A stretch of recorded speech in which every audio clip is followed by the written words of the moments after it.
Thanks for staying with us. And Bill O'Reilly in a Weekdays with Bernie segment tonight. The purveyor of BernardGoldberg.com and I have a slight disagreement over whether Attorney General Eric Holder will be forced to resign. I say he'll have to. Bernie says not so fast. He joins us now from Miami.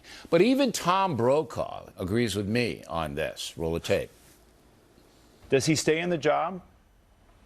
Boy, I think it's tough to see how he does at this case, but it's up to the president. From a political point of view, one of the ways that you can measure the impact of all of this and the fairness of it is think if this had happened in the Bush administration with John Ashcroft as the Attorney General. You know full well that the Democrats and the left would be going very hard after them with these issues that are in play.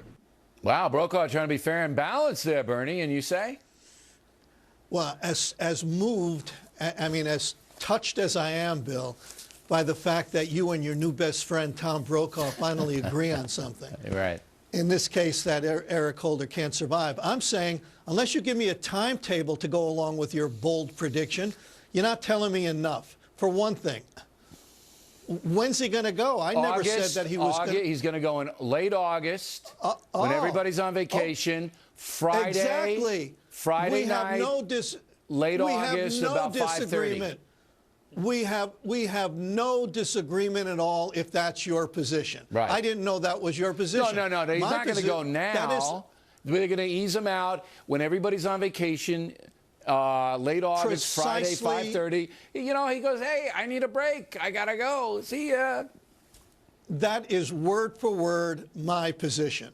Word for word. I will add this, that he's not going to be forced out by the so-called mainstream media because they're unhappy today or tomorrow or yesterday, because their unhappiness is not going to last. The story is already morphing into how Republicans have always disliked Eric Holder, and there's nothing new that they dislike him now, and that he's a surrogate because they also don't like President Obama. But the real story is that Eric Holder now is a reminder of all of these problems, and that will never change. So he has to go. I don't want you to react to Darrell Issa, who is a Republican, and he is on one of the committees that is investigating all of these scandals. And he says this about White House spokesman Jay Carney. The administration is still their paid liar, their spokesperson, picture behind. He's still making up things about what happens and calling this local rogue.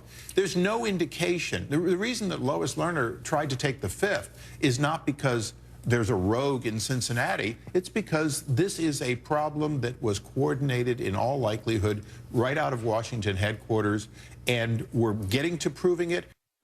Now, Mr. Carney said today he's not going to get in a back and forth with Congressman Issa, but, you know, to call the White House spokesman a paid liar, that's pretty strong stuff.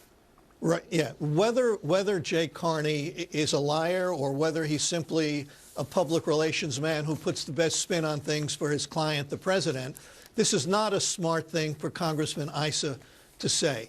It's a distraction, because here we are, and we're not the only ones, talking about what Congressman Issa said and not the scandals that he was referring to. Remember when that congressman, the Republican congressman during the State of the Union, shouted, "You lie," at the president? Yeah, Wilson from North Carolina. There aren't three people out there who can tell us what that lie was. But we all remember that he said, "You lie," and it isn't a good thing for Republicans to do. It feeds into the image of what kind of people personal attacks and stuff like that. And I agree with you, but I'm going to take it a step further. Tony Snow, former White House spokesperson for Bush the Younger, is a friend of mine.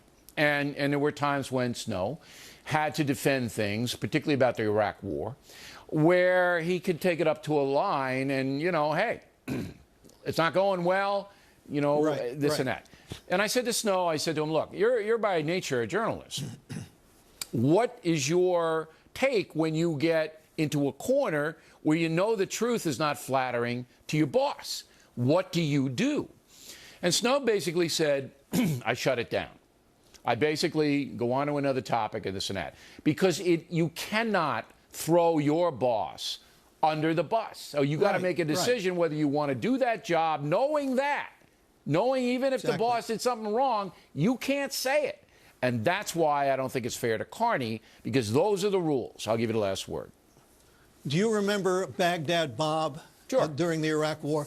Baghdad Bob was Saddam Hussein's PR guy. And Baghdad Bob would say things. You'd see missiles going into Baghdad. Yeah, and Baghdad Bob would say, yeah, he'd say, what, missiles? What are you talking? You know, Saddam Hussein was hiding in a hole. And he'd say, no, he's at the Cannes Film Festival.